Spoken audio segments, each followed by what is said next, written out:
நமஸ்காரங்கள். சூளைமேடிலிருந்து சுசீந்திரம் எஸ்கேஎஸ் மணி சாஸ்திரிகள் பேசுகிறேன்.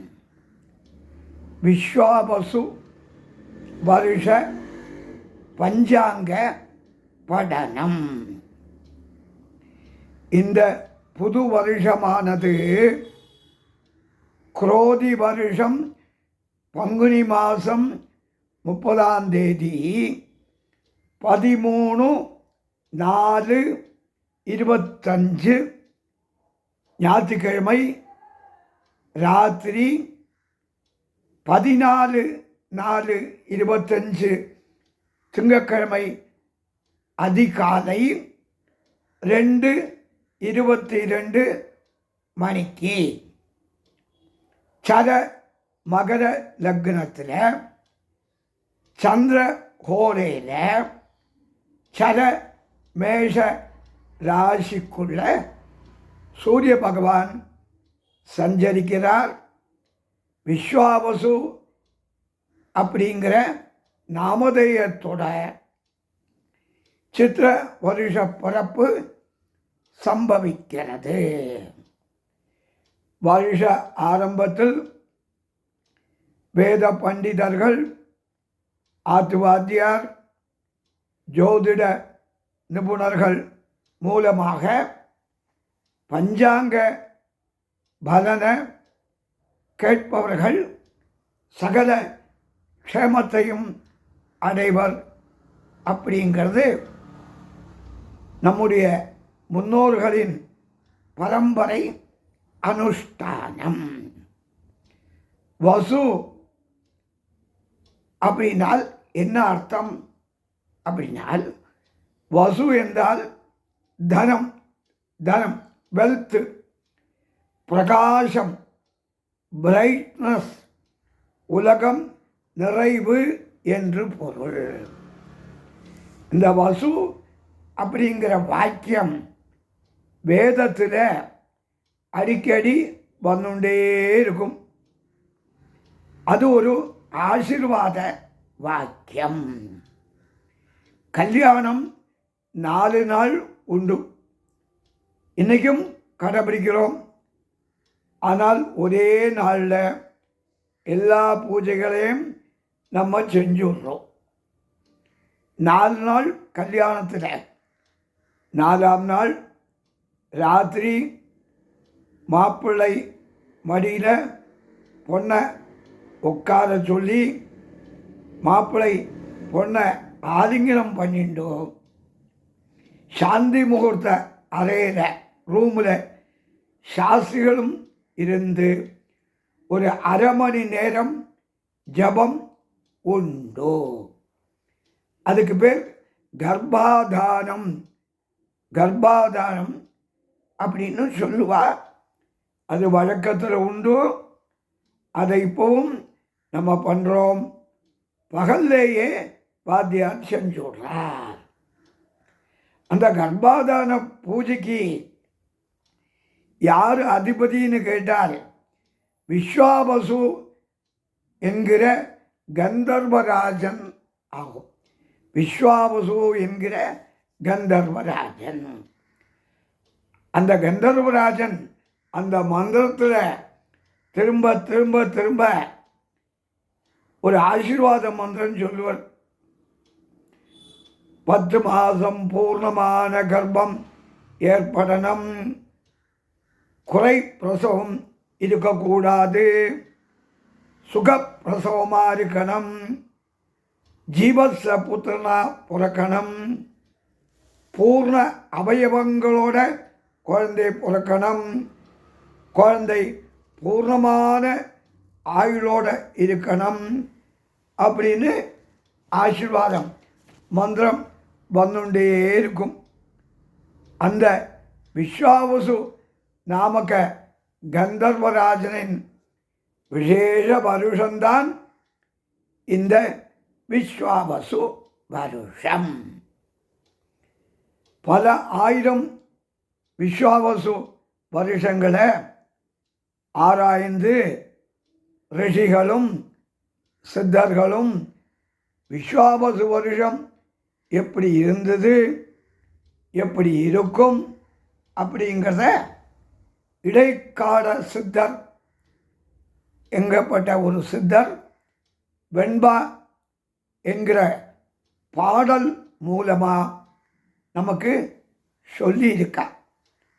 இதில் நம்ம சந்தோஷப்பட வேண்டியது என்னென்னால், தமிழை தவிர எந்த மொழியிலும் இந்த வெண்பா அப்படிங்கிறது இல்லவே இல்லை.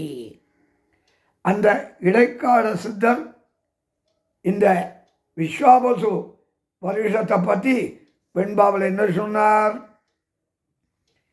விஸ்வாவசு வருஷம் வெள்ளாண்மை ஏறும், பசு ஆடு மாடு பலிக்கும், சிசு நாசம், மற்றையரோ வாழ்வார்கள், மாதவங்கள் மீறுமே, ஒத்துல உலகில் நல்ல மழையுண்டோ, ஒத்துலகில் நல்ல மழையுண்டோ.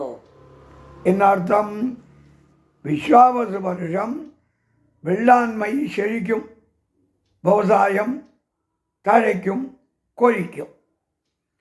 பசு ஆடு மாடு நாலுகால் ஜீவராசிகள் அதிக பலனை கொடுக்கும். ஜனங்களுக்கு பக்தி மார்க்கம் அதிகப்படியாக வளரும், ஏற்படும். உலகில் நல்ல மழை இருக்கும். இவ்வளோ சொல்லிட்டோ நடுவில், ஆனால் சிசுக்கள் நாசம் அப்படின்னு சொல்லிட்டார்.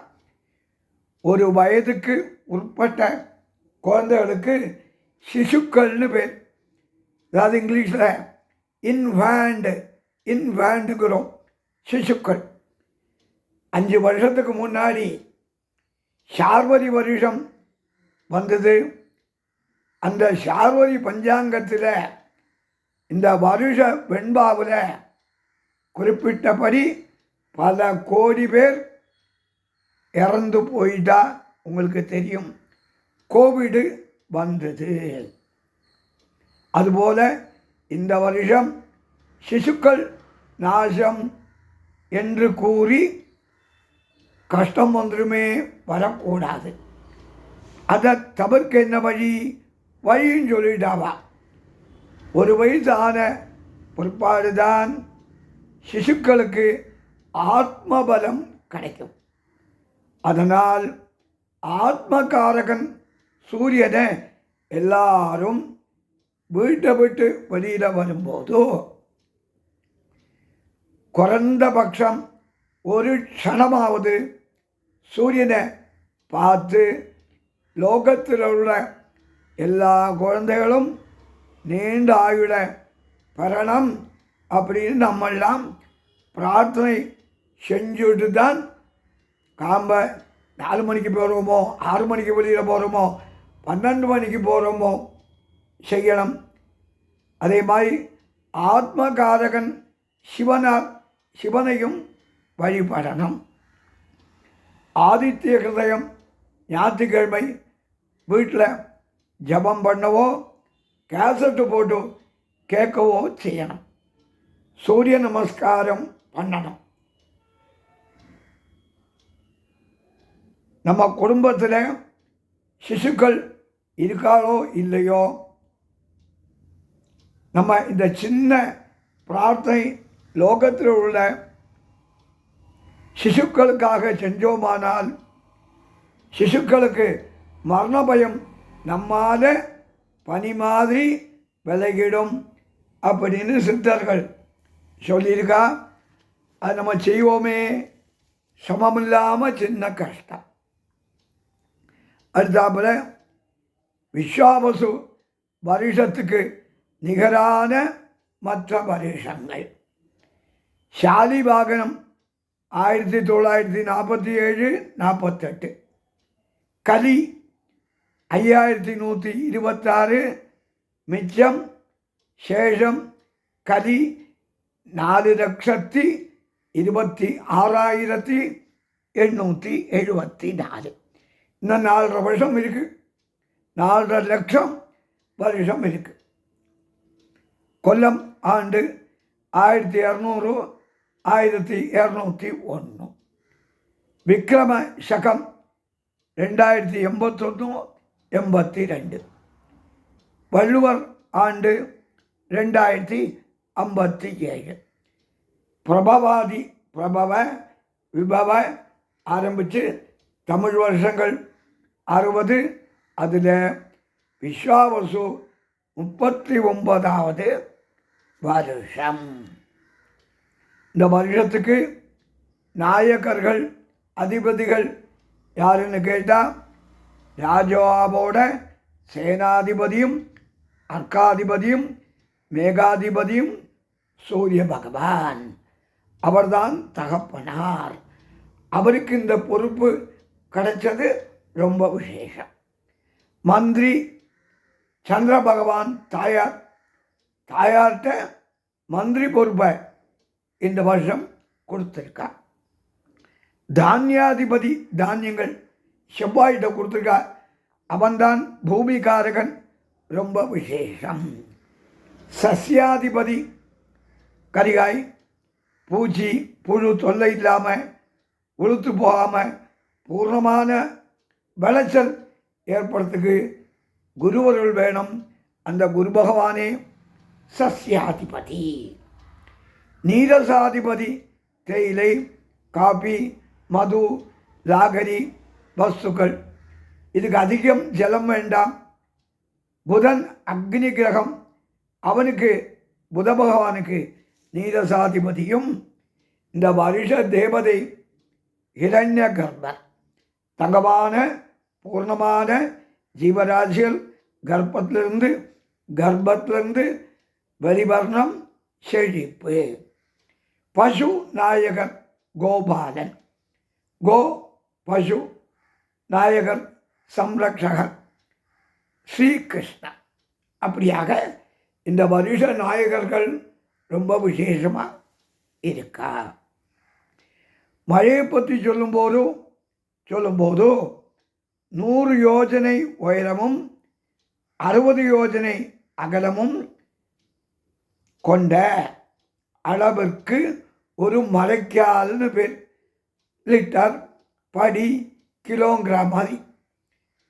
1 யோஜனை அப்படிங்கிறது 8 மைல். அப்படியானால் 800 மைல் உயரமும் 480 மைல் அகலவும் கொண்ட ஒரு மரைக்கால், 2 மரைக்கால் 1600 மைல் உயரம் 960 மைல் அகலம் கொண்ட மழை உண்டு.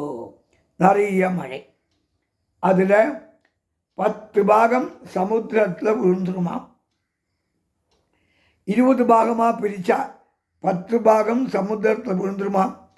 பாலைவனமான நாடுகள் துபாய் அங்கெல்லாம் தண்ணி கஷ்டம் கடுமையாக உண்டு. அந்த பெய்யக்கூடிய மழையில் 10 பாகம் கடலில் விழுந்துருன்னு சொல்லிட்டா. 20 பாகமாக பிரித்து 10 பாகம் கடலில் விழுந்துடும். கடல் தன்னை டீசாலினைசேஷன் பண்ணி நாட்டுக்கு தேவையான சுத்த ஜலம் எடுத்துக்கிறா. அதுவும் வீணா போலே. 6 பாகம் மலையில் விழுமா. மலைகளில் அருவி ஆறாக ஓடி எல்லாமே அந்த ஜலம் பூமிக்கு தான் வரும். 4 பாகம் பூமியில் மழை பெய்யும். அந்த பூமி மழை நிலம், குளம், கொட்டை, அணைகளில் சேமித்து வைக்கிறோம். அதிகப்படியான நீரை கடலில் கலக்கிறோம். அதனால் பூமிக்கு இந்த வருஷம் தண்ணி கஷ்டமே இல்லை. 10 காத்தழுத்த மண்டலம் ஏற்பட்டு 7 அளவு புயலா மாறி நின்று மழை பெய்யும். மழைக்கு குறவில்லை.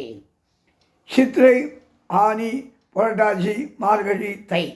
சித்திரை, ஆனி, புரட்டாசி, மார்கழி, தை நல்ல மழை. வைகாசி, ஆவணி, ஐப்பசி. வைகாசி, ஆவணி, ஐப்பசி மிதமான மழை. ஆடி, கார்த்திகை, பங்குனி, ஆடி கார்த்திகை பங்குனி குறைவான மழை. இந்த மேலே சொல்லப்பட்ட மழைகள் எந்தெந்த பிராந்தியத்தில் எந்தெந்த இடங்களில் மழைக்காலமோ அங்கு பெய்யும் அப்படின்னு எடுத்துக்கணும். குறைவில்லாத மழை.